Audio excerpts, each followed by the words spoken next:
नमस्कार, मेरा नाम है राहुल और आप देख रहे हैं पंजाब केसरी टीवी। संपूर्ण हिमाचल में वक्त हो चला है दिन भर की तमाम बड़ी खबरों का, लेकिन सबसे पहले एक नजर अब तक की हेडलाइन पर। हिमाचल में होने वाले उपचुनावों को लेकर कांग्रेस तैयार। 2 अक्टूबर को मीटिंग कर हाईकमान को भेजेंगे नाम।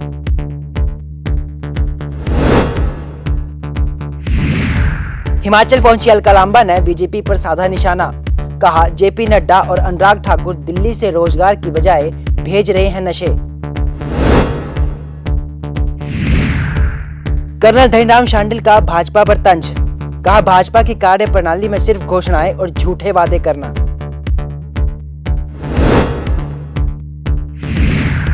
और मंडी में लकड़ी डिपो के कार्यालय में लगी आग, लाखों का सामान जलकर हुआ राख। और अब खबरें विस्तार से। 30 अक्टूबर को हिमाचल में उपचुनाव होने जा रहे हैं, जिसको लेकर कांग्रेस ने अभी से तैयारियां शुरू कर दी हैं।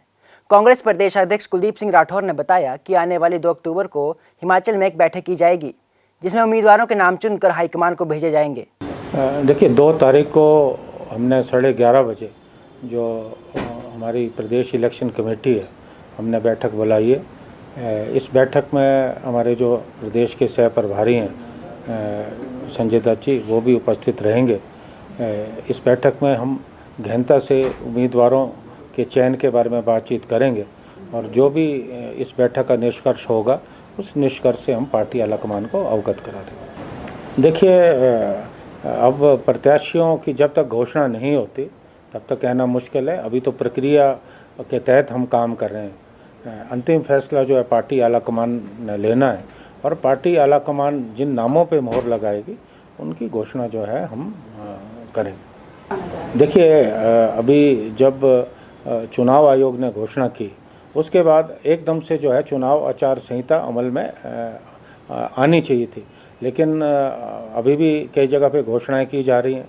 जो मंत्री हैं उनके दौरे भी बदस्तूर जारी हैं।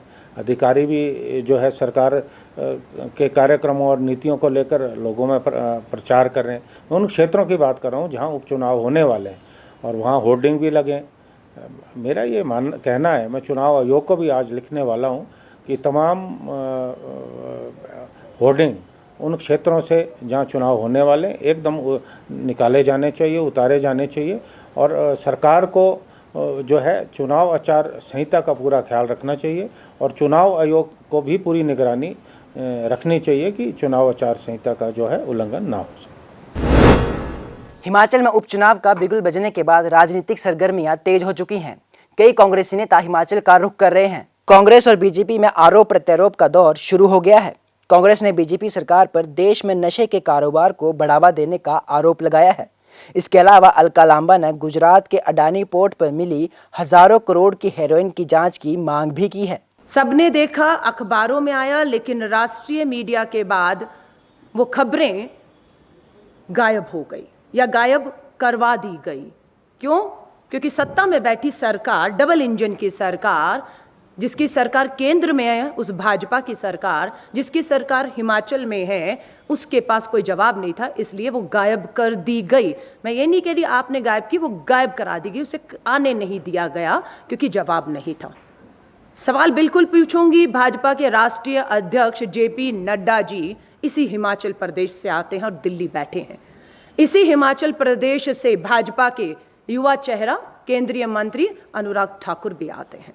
उम्मीद ये की जा रही थी कि दिल्ली से आप हिमाचल के युवाओं के लिए रोजगार भेजेंगे, लेकिन आप क्या भेज रहे हैं? आप चिट्टा भेज रहे हैं, सफेदा भेज रहे हैं, हीरोइन भेज रहे हैं, गांजा भेज रहे हैं।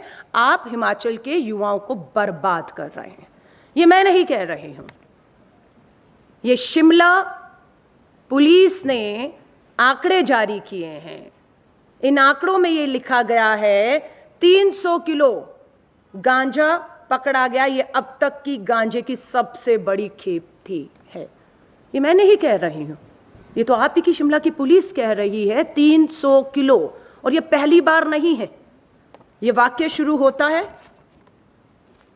मैं आपको याद दिला दूं, उम्मीद करती हूं हिमाचल के लोगों तक ये बात पहुंचेगी और वो इस बात को गंभीरता से लेंगे कि हिमाचल के युवाओं को बर्बाद करने के लिए गुजरात से गुजरात, प्रधानमंत्री जी का गृह राज्य है गुजरात। उस गुजरात में उनके एक पूंजीपति मित्र अडानी जी, नाम लेकर कह रही हूं, हवा में बात नहीं करेंगे, अडानी जी का पोर्ट है। अफगानिस्तान ईरान के रास्ते उस गुजरात के उस मोदी जी के पूंजीपति मित्रों के पोर्ट पे उतरती है और पूरे देश में पहुंचाई जाती है। और शिमला पुलिस ने इस बात को कहा है कि 300, ये तो सिर्फ अभी ये तो सिर्फ जो आंकड़े हैं जनवरी 2021 से 23 सितंबर 2021 तक के आंकड़े शिमला पुलिस ने दिए हैं। अभी हिसाब किताब पूरा नहीं हुआ है, अभी हिसाब किताब लेना है। हमारी मांग है, मांग सरकार से की जाती है, संवैधानिक पद पे बैठे इंसान से की जाती है। हम सरकार से मांग कर रहे हैं, हम सरकार के कानों तक आपके माध्यम से प्रेस वार्ता करके आवाज पहुंचा रहे हैं। प्रधानमंत्री जी सोशल मीडिया पे बहुत सक्रिय रहते हैं, अखबार में भी पढ़ते होंगे। उम्मीद है आप लोग हिम्मत दिखा रहे हैं, आप ये लाइन लिखेंगे कि विपक्ष पूरा मांग कर रहा है कि सुप्रीम कोर्ट के जज के अधीन एक आयोग बिठाकर तुरंत इसकी जांच की जाए और जो दोषी हैं उनके खिलाफ सख्त कार्रवाई करके इस नशे की जो सप्लाई अंतर्राष्ट्रीय बॉर्डर से हो रही है उसे बंद किया जाए। ये हमारी मांग है। मैम, बेरोजगारी की आप बात करते हैं, भविष्य में अगर आपकी सरकार सत्ता में, ऑल इंडिया कांग्रेस कमेटी ने भी कि सुप्रीम कोर्ट के सिटिंग जज के अधीन एक आयोग का गठन करके इस पूरे प्रकरण की जो है वो जांच की जाए, तय समय सीमा पे की जाए, क्योंकि जितना हम लंबे इसमें समय लगाएंगे हमारे युवाओं को ये लत उतनी तेजी से लगेगी। एक एक समय हमारे लिए कीमती है, क्योंकि ये जो 3000 किलोग्राम पकड़ी गई है 13 सितंबर को, उससे पहले 9 जून को 25,000 किलोग्राम भी सप्लाई हुआ है और वही है जो 300 ग्राम उसमें से जो है 300 किलोग्राम यहां पर भी पहुंच चुका है। हिमाचल प्रदेश में उपचुनावों की घोषणा के बाद हिमाचल में सियासी पारा उफान पर है। कांग्रेस और बीजेपी में आरोप और प्रत्यारोप शुरू हो चुके हैं। सोलन से विधायक कर्नल धनीराम शांडिल ने भाजपा को आड़े हाथों लिया है। उन्होंने भाजपा की कार्यप्रणाली पर सवाल उठाते हुए कहा कि भाजपा की कार्यप्रणाली में सिर्फ घोषणाएं और वादे ही हैं।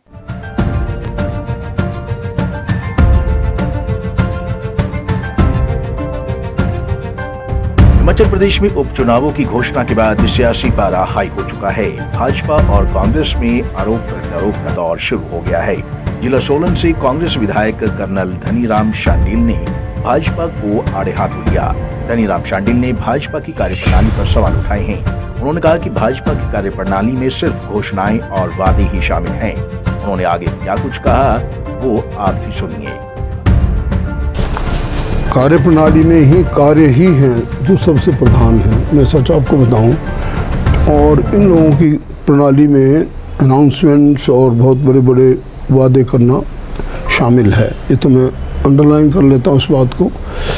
हम तो इसलिए काम में विश्वास करते हैं कि जितनी बार भी हम इस चीज़ को कहें उतनी बार कम है कि पिछले सेवा काल में मैंने इन्हीं कार्यों के लिए 463 करोड़ की धनराशि अपने पूरे विधानसभा क्षेत्र के लिए आवंटित की एज ए विधायक और एज ए मंत्री होने के नाते। और अब भी हम इसमें कोई और कसर नहीं छोड़ रहे हैं। जो भी हमारे पास दिया गया धन है वो भी हर वार्ड में, हर पंचायत में, पूरे विधानसभा क्षेत्र के, पूरे निर्वाचन क्षेत्र की हर जगह पे देखा जा सकता है। और मेरा मानना है कि ये कहना कि ये कार्य में विश्वास नहीं करते और वही सरकार में करते हैं, ये धरातल गलत है। In fact the other way round है स्टोरी। तो हमारी किए गए कार्यों का और किए गए जो प्रोजेक्ट्स थे जो हमारे वस्क के स्वर्गीय राजा वीरभद्र सिंह जी के समय के काम थे, उन्हीं के तो उद्घाटन अब हो रहे हैं। आपके सामने ही है जो अभी चंबा घाट में हुआ। उससे पहले हमारे कंडा घाट में कॉलेज का उद्घाटन जो हमारे वक्त में पूरा बना हुआ। हम तो ये कहते हैं कि भाई आप ही उद्घाटन करो, परंतु कम से कम उन कामों तो करो जो लटके हुए हैं। तो नहीं लगता कोई ऐसी बयानबाजी कांग्रेस कार्यकर्ताओं ने की हो जो अपनी सीमाओं से बाहर की हो। और मैं तो कहता हूँ झूठ कभी नहीं बोलना चाहिए, क्योंकि जनता सब कुछ जानती है। अगर मैं झूठे आंकड़े दे दूंगा या झूठी घोषणा कर दूंगा तो लोग एकदम कह देंगे। ट्रांसपोर्ट उसका नगर का शिलान्यास हुआ था, माननीय मुख्यमंत्री जो शालीनता के और बहुत अच्छे स्वभाव के धनी हैं, उन्होंने किया है, परंतु ना जाने किन कारणों से उस एक कुछ भी नहीं हुआ। तो मैं 4 या 5 किलोमीटर तब तक का इलाका भी कोई भी देख लें, इसमें अगर कोई काम इनका हुआ हो और कोई मुझे बता देगा तो मैं उसे इनाम दूंगा। भाई ये काम देखो आरंभ किया है, ये हमारी इस सरकार ने आरंभ किया था, ये यहाँ तक पहुँच गया है। तो सुना आपने कर्नल धनीराम शांडिल ने क्या कहा। उनका कहना है कि जनता सब जानती है। उन्होंने अपने पिछले सेवा काल में 463 करोड़ रुपए से क्षेत्र में विकास कार्य करवाए थे और अनेकों काम अभी भी चल रहे हैं। आरोप है कि भाजपा सिर्फ कांग्रेस कार्यकाल में करवाए गए विकास कार्यों का उद्घाटन करने का काम कर रही है। उन्होंने भाजपा को नसीहत देते हुए कहा कि उन कामों की तरफ भी ध्यान दिया जाए जो अधर में लटके हुए हैं। पंजाब केसरी टीवी के लिए सोलन से कीर्ति कौशल की रिपोर्ट। हिमाचल प्रदेश की जयराम सरकार ने प्रदेश को 2022 तक प्राकृतिक खेती वाला राज्य बनाने का लक्ष्य रखा है। प्रदेश के कृषि मंत्री वीरेंद्र कंवर भी प्राकृतिक खेती के माध्यम से किसानों की आय को बढ़ाने की बात करते हैं। इसी उद्देश्य की प्राप्ति के लिए अब हिमाचल प्रदेश में दाल चीनी की खेती को शुरू किया गया है। इसी कड़ी में ऊना में कृषि मंत्री वीरेंद्र कंवर ने दाल चीनी का पौधा लगाकर इसकी खेती की शुरुआत की। इस दौरान कृषि मंत्री ने 500 से अधिक दाल चीनी के पौधे किसानों में बांटे। कृषि मंत्री वीरेंद्र कंवर ने बताया कि भारत में इससे पहले सिर्फ केरला में ही दाल चीनी की खेती होती है। देश पहाड़ी राज्य है, यहाँ 90% लोग गांव में रहते हैं, जिसमें से 70% लोग जो है वो छोटे और लघु किसान हैं, सीमांत किसान हैं, जिनकी आय जो है वो अन्य प्रदेशों के मुकाबले बहुत कम है। लेकिन हिमाचल प्रदेश की सरकार ने ये प्रयास किया है कि ये छोटी लैंड होल्डिंग में छोटे किसानों की आय जो है वो 2-2.5 लाख से ज़्यादा होनी चाहिए। और इसके लिए समय के ऊपर जहाँ पर IHBT के साथ MOU साइन करके हींग और केसर की खेती को हम इस क्षेत्र के अंदर बढ़ावा दे रहे हैं। आज एक नया प्रोजेक्ट जो दाल चीनी का है, जो केवल हमारे केरला में ही दाल चीनी होती है, जबकि 45,000 से 50,000 टन जो है वो हम अन्य प्रदेश में, ये देश जो है वो अन्य देशों से जो है वो आयात करता है। मंडी शहर में उस समय हड़कंप मच गया जब एक लकड़ी के डिपो के कार्यालय में अचानक आग लग गई। मौके पर पहुंची फायर ब्रिगेड की गाड़ियों ने कड़ी मशक्कत के बाद आग पर काबू पाया, लेकिन आगजनी इतनी भयानक थी कि वहां रखा सारा सामान जलकर राख हो गया।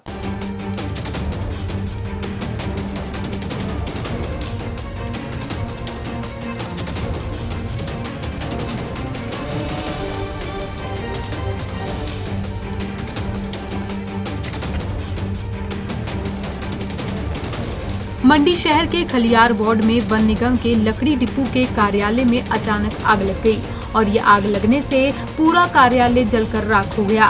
मिली जानकारी के अनुसार आगजनी की घटना सुबह करीब 9:15 बजे हुई। मौके पर पहुंची फायर ब्रिगेड ने कड़ी मशक्कत के बाद आग पर काबू पाया। लकड़ी डिपो के कार्यालय प्रभारी और वन रक्षक राम सिंह ने बताया कि अग्निकांड के कारण कार्यालय में रखा हुआ रिकॉर्ड और अन्य सामान जलकर राख हो गए हैं।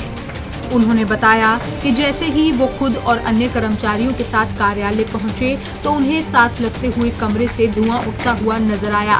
इसके बाद उन्होंने अपने कमरे में मौजूद सामान को बाहर निकालने का काम शुरू कर दिया और फायर ब्रिगेड को इसकी सूचना दी। राम सिंह और अन्य कर्मचारी कुछ सामान को बाहर निकालने में कामयाब रहे, लेकिन बाद में आग ने भयंकर रूप धारण कर लिया और चारों कमरों का ये भवन धू कर जल उठा। मौके पर पहुंची फायर ब्रिगेड ने कड़ी मशक्कत के बाद आग पर काबू पाया। लकड़ी डिपो के कार्यालय प्रभारी एवं वन रक्षक राम सिंह ने बताया कि अग्निकांड के कारण कार्यालय में रखा हुआ रिकॉर्ड और अन्य सामान जलकर राख हो गए हैं। वहीं यहां पर स्टोर में कुछ लकड़ी और तेजाब भी रखा हुआ था जो कि जलकर नष्ट हो गया। जी सर, ये आज सुबह कोई 9:10 के आसपास एकदम मैं ऑफिस में बैठा था, मेरे 2 चौकीदार यहीं पर थे। हमने ऑफिस खोल के बस अभी जस्ट बैठे ही थे, उतने एकदम परे वाले दूसरे तीसरे कमरे से एकदम धुआं की लपटें बाहर निकलने लगेगी।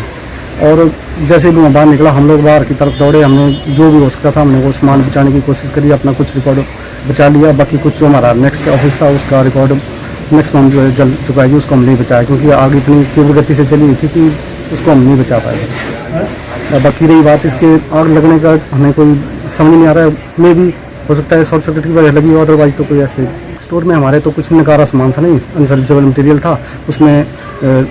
सेल्फी रेस्टोरेंट और क्या बोलते हैं इसको, हमारा अनसर्विसेबल टेबल चेयर्स वगैरह जो भी था, नकारा सामान, बट्टे वगैरह, वो चीज़ें थी, जैसे कंडा बट्टा वगैरह हो गया, बाकी वो ये चीज़ें जो कि मैक्सिमम जल चुकी है। हमारा लोहे का जो सामान है वही बचा हुआ है, बाकी सब खत्म हो गया। वहीं पुलिस ने घटना संबंधी मामला दर्ज कर कार्रवाई शुरू कर दी है। आपको बता दें, यह भवन करीब 40 साल पुराना है। प्रारंभिक तौर पर अग्निकांड का कारण शॉर्ट सर्किट माना जा रहा है। वहीं बेतरतीब ढंग से खड़े हुए वाहनों के कारण मौके पर पहुंचने पर फायर ब्रिगेड को भी काफी परेशानियों का सामना करना पड़ा, लेकिन कड़ी मशक्कत के बाद फायर ब्रिगेड की टीम ने आग पर काबू पाया। अब जाँच के बाद ही पता चलेगा कि ये आग आखिर कैसे लगी और इसमें कितना नुकसान हुआ है। पंजाब केसरी टीवी के लिए मंडी से सीमा शर्मा की रिपोर्ट।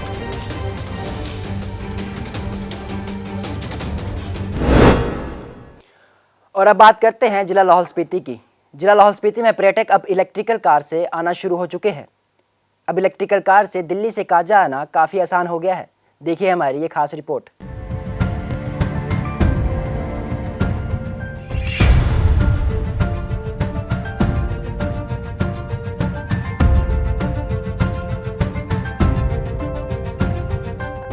हिमाचल प्रदेश के जनजातीय जिला लाहौल स्पीति में भी अब पर्यटक इलेक्ट्रॉनिक कार से पहुंचने लगे हैं। अब इलेक्ट्रॉनिक कार के माध्यम से दिल्ली से काजा आना आसान हो गया है। मंगलवार को दिल्ली के रहने वाले पर्यटक अंजने इलेक्ट्रॉनिक कार के माध्यम से काजा पहुंचने में कामयाब रहे हैं। एसडीएम मोहन दत्त शर्मा ने काजा पहुंचने पर सभी सैलानियों का कार्यालय के बाहर स्वागत किया। इस दौरान एसडीएम ने कहा कि स्पीति के लिए गर्व की बात है कि प्रदूषण मुक्त वाहनों के माध्यम से पर्यटक यहां आ रहे हैं। इससे यहां पर्यावरण को संतुलित रखा जा सकता है। वहीं अन्य लोगों को इलेक्ट्रॉनिक वाहन को अपनाने के लिए कहा जा सकता है। आई मस्ट कॉन्ग्रेचुलेट टू अंजने जो कि हमारे पास अभी अभी आए हैं अपनी गाड़ी लेके, और फर्स्ट टाइम काजा में जो है वो इन्होंने ग्रीन कार जिसको टाटा नेक्सॉन ईवी करके जो है वो विदाउट पेट्रोल चलती है, टोटल चार्जेबल है। और काजा के इतिहास में ये फर्स्ट टाइम है जबकि एक फोर व्हीलर जो है वो दिल्ली से चल के हमारे पास यहाँ पे आया है। This is the highest one, you can say that हमारे पास यहाँ भी लग चुका है। ये इससे पहले भी हमारे पास यहाँ पे आए थे, बट एट दैट टाइम इन्होंने यहाँ पे रजिस्ट्रेशन नहीं करवाया था। This is the first time कि कोई four wheeler vehicle totally electronic vehicle जो है वो काजा में आया है। पर्यटक अंजनी ने बताया कि वो 26 सितंबर को दिल्ली से काजा के लिए निकले थे। इस दौरान चार्जिंग पर उनका कुल खर्चा करीब 2000 रुपए आया है। इस दौरान उन्होंने करनाल, जाबली, नारकंडा, रिकांगपियो और चांगो में गाड़ी चार्ज की है। इससे पहले वे जून महीने में इसी कार के माध्यम से स्पीति आए थे, लेकिन उस समय सिर्फ कोशिश ही की थी कि पहुंच पाएंगे या नहीं, लेकिन वे लोग पहुंच गए। फिर इस बार आधिकारिक तौर पर इलेक्ट्रॉनिक कार के माध्यम से पहुंचे हैं। उन्होंने बताया कि उनका लक्ष्य लोगों को अधिक से अधिक इलेक्ट्रॉनिक कार की तरफ प्रोत्साहित करना है। मैं दिल्ली का नागरिक हूं और मुझे बहुत ही प्राउड होता है बोलते हुए कि मैं दिल्ली से फॉर द फर्स्ट टाइम एक इलेक्ट्रिक गाड़ी में आया हूं स्पीति की तरफ। यार ये ना मेरा सेकंड ट्रिप है। पहली ट्रिप तो मेरे फ्रेंड्स के साथ था, बट सेकंड ट्रिप मैं ऑफिशियली मतलब डिक्लेयर करने के लिए सब लोगों को मतलब बताने के लिए आया हूँ कि हाँ, ये जो टाटा नेक्सॉन ईवी है वो मतलब दुनिया की पहली इलेक्ट्रिक कार जो स्पीति वैली पहुंची है, made in India from Tata. मैं फाइनली यहाँ पहुँच चुका हूँ, मुझे बहुत प्राउड होता है। और सबसे बेस्ट चीज़ पता है क्या, ये गाड़ी में बिल्कुल भी साउंड नहीं है, ये गाड़ी बिल्कुल भी मतलब प्रदूषण बिल्कुल भी फैलाती नहीं है। तो so it's you can say it's a nature friendly car, right, which doesn't pollute the nature. और आराम से आप अपना दिल्ली से यहाँ पे आओ और सस्ते में जाओ, कोई टेंशन वाली बात नहीं है। प्रॉपर आपकी इसके अंदर बैटरी 30 किलोवाट की है जो कि आपको सपोर्ट करेगी विद एक्सट्रीम पावर। लोग बोलते हैं कि भैया पहाड़ पे चलते हो तो बहुत ज़्यादा बैटरी कंज्यूम, मतलब गाड़ी चढ़ पाएगी कि नहीं चढ़ पाएगी, अच्छा चढ़ गए आप, उतर पाएगी कि नहीं उतर पाएगी, ऐसा कुछ नहीं होता। Tata Nexon electronic car 15 ampere के चार्जिंग प्लग के माध्यम से आसानी से कहीं भी चार्ज की जा सकती है।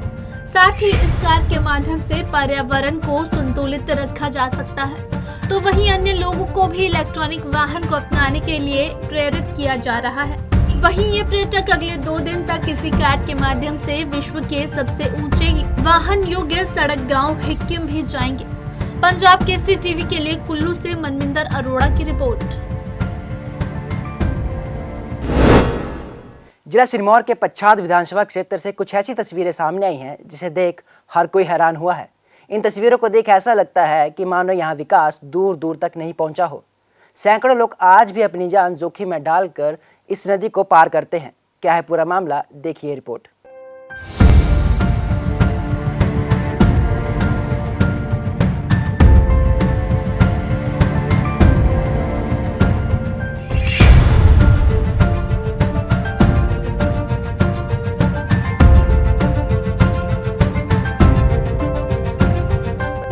विकास के दावों को आईना दिखाती ये तस्वीरें जिला सिरमौर के पच्छाद विधानसभा क्षेत्र की हैं। इन तस्वीरों को देखकर लगता है कि यहाँ पर विकास की बातें भी नहीं होती होंगी। विकास होना तो दूर की बात है। करंगाणु पंचायत के गांव जजा व आसपास के गांव के सैकड़ों लोग आज भी अपनी जान जोखिम में डालकर इस झूले के सहारे नदी को पार करते हैं। चाहे वो छोटे छोटे मासूम बच्चे हो या फिर बड़े बुजुर्ग, सभी इसी तरह से जिंदगी को दांव पर लगा नदी को पार करते हैं। जरा सी चूक हुई तो लोगों की जान पर बनाती है। कई बार तो लोग यहाँ हादसों का शिकार भी हुए हैं, लेकिन उनके पास नदी पार करने का दूसरा कोई साधन नहीं है। इतना ही नहीं, यहाँ के पशु अगर गलती से ही नदी के दूसरे किनारे पर पहुँच जाएं, तो उन बेजुबानों को भी घर वापसी के लिए कड़ी मशक्कत करनी पड़ती है, तब जाकर भी दूसरे किनारे पर पहुँच पाते हैं। तस्वीर देखकर अंदाजा लगाया जा सकता है कि हिमाचल का विकास करने का दावा करने वाली सरकारों के दावों की यहाँ पर जमीनी हकीकत क्या है। स्थानीय लोगों का कहना है कि वे कई बार सरकारों से यहाँ पुल बनवाने की मांग कर चुके हैं, मगर अभी तक पुल का निर्माण नहीं हुआ है। कि हमारे को झूले की बहुत दिक्कत है। ये यहाँ पे कोई भी सामान लाना हो, लेडीज तो सामान वार भी नहीं तैरा सकती जी। बच्चों की बहुत ज़्यादा दिक्कत है। शाम सुबह ड्यूटी देनी पड़ती है, यहाँ पे माँ बाप को साथ आना पड़ता है। 3-3 बजे बैठे रहते हैं यहाँ पे बच्चों का इंतज़ार करने, क्योंकि स्कूल भी पारली साइड ही है, नदी से पार ही। हर चीज़ की दिक्कत आती है यहाँ नदी से। जब नदी बहुत ज़्यादा होती है या फिर पानी में तैर के जाना पड़ता है अगर कम हो तो। फिर पुल से सामान वगैरह लाते हैं, कोई भी सामान लाते हैं सर, नहीं खींच पाते इसको। कई बार तो हम इसी में ही फंस जाते हैं जब नहीं खींच पाते, फिर किसी का इंतज़ार करना पड़ता है। अगर कोई आएगा तभी झूला से वार आया जाता है। हमें इस झूले की बड़ी दिक्कत आ रही है। हम कई बार सरकार से बोल भी बैठे हैं, इस बात को प्रस्ताव भी भेजे हैं हम, पर हमने ये इसकी नकल नहीं रखी। ये गलती हमारी है। लेकिन यहाँ दिक्कत इतनी है, जो पहली से लेके 12वीं तक के बच्चे स्कूल जाते हैं और बड़ी मुश्किल से हमें जब तक वो वापस नहीं आती बड़ी चिंता होती है। कब आते हैं, क्या करते हैं, कैसे आते हैं, तो हमें अपने आप आना पड़ता है, इनको देखना पड़ता है आ रहे या नहीं आ रहे। और कोई फंक्शन हुआ तो फंक्शन में भी हमारी बड़ी दिक्कत आती है। एक बार सर्दियों में हमारे फंक्शन था, एक शादी थी, तो हमें गाड़ी करके एक ट्रैक्टर को आर पार करने के लिए लोगों के लिए बुलाना पड़ा। उसके लिए 5-7 हज़ार रुपये लगे। तो इसलिए जो है मैं मीडिया के माध्यम से सरकार के लिए भी मैं हाथ जोड़ता हूँ और सभी के लिए, सरकार के लिए भी हमारा ये दिक्कत जो है इसको हल करे तो बहुत बहुत धन्यवाद है।